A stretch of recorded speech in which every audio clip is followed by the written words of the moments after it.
to stretch their visions, to commune with a host of people whose dreams may mirror their own.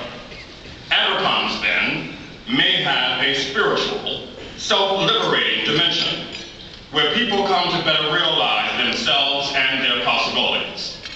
I think that's the central message for you to consider over the next few days.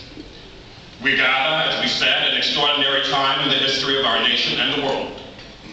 Last night we witnessed, where just a year ago we could not have imagined an improbable occurrence, the election of Barack Obama.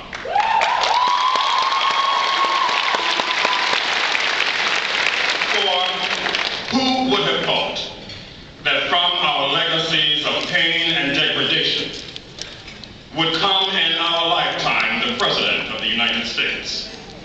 In watching the news coverage in my room here last night, I was moved beyond my imagination.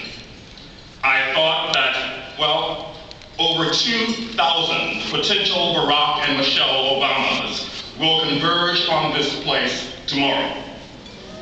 And I wanted to be with you last night, to rejoice that the shackles that were on our feet have been removed. To declare that the glass ceiling has been broken.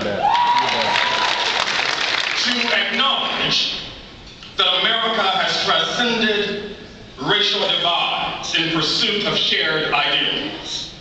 The words of John Oxenham came rushing forth. He said, "To every man and woman, there openeth a way, and ways, and a way. And the high soul finds the highway, and the low soul gropes the low. And in between, on the misty flats, the rest drift to and fro.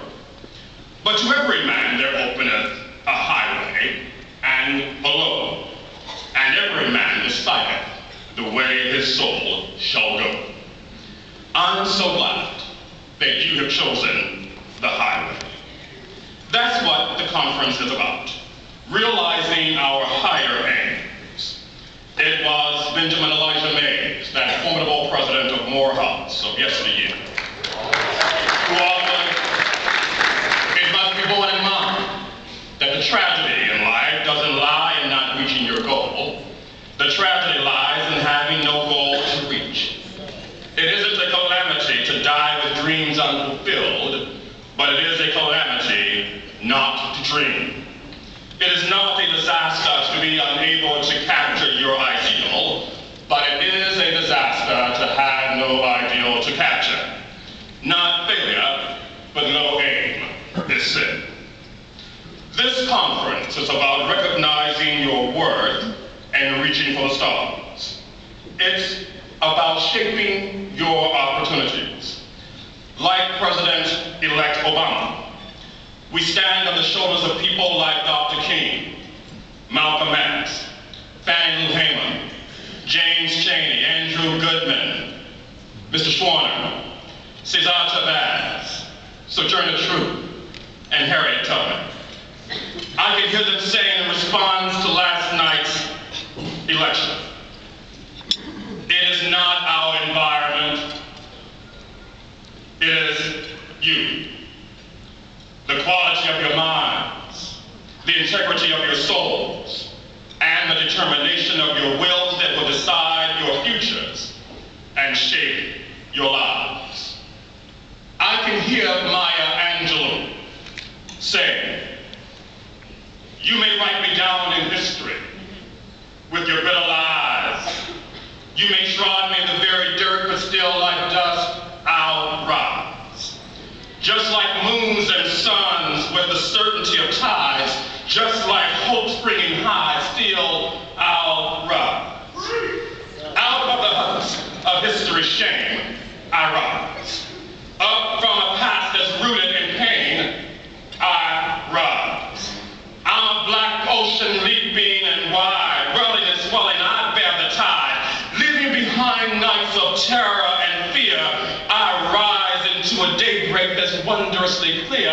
I rise, bringing the gifts that my ancestors gave. I am the dream and the hope of the slave. I rise, I rise, I rise.